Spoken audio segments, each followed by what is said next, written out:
ସୁବ୍ରମ ସେନାପତି ଯିଏକି ଓଡ଼ିଶାର ବେଷ୍ଟ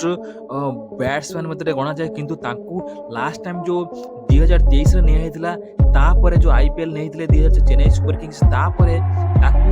ଯୋଉ ପ୍ଲେୟାରକୁ ସେନାପତିକୁ ରିଲିଜ୍ କରିଦେଇଛନ୍ତି ମହେନ୍ଦ୍ର ସିଂ ଧୋନି। କାହିଁକିନା ମହେନ୍ଦ୍ର ସିଂ ଧୋନି ଜାଣିଶୁଣି ଏଭଳି କାମ କରୁଛନ୍ତି, କାରଣ ସେ ଚାହୁଁନାହାନ୍ତି ଯେ ଓଡ଼ିଶାର କୌଣସି ପ୍ଲେୟାର IPLରେ ଭଲ ପ୍ରଦର୍ଶନ କରନ୍ତୁ, ଏବଂ ଜାଣିଶୁଣି CSK ଯିଏକି ଗୋଟିଏ ମ୍ୟାଚ୍ ତାଙ୍କୁ ଖେଳିବାକୁ ଚାନ୍ସ ଦେଲେନି, ଏବଂ ବାରମ୍ବାର ଯିଏକି ଫେଲୁଅର ହେଲା ମଧ୍ୟ କୌଣସି ବ୍ୟାଟ୍ସମ୍ୟାନ୍, କିନ୍ତୁ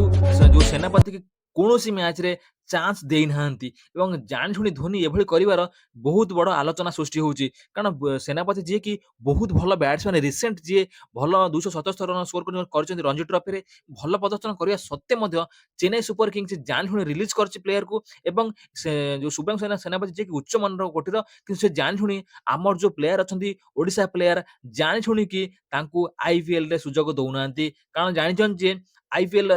ସୁଦର୍ଶନ ସେନାପତି ଯିଏକି ଭଲ ବ୍ୟାଟିଂ କରିଛନ୍ତି, ଭଲ ଜାଣିଛନ୍ତି।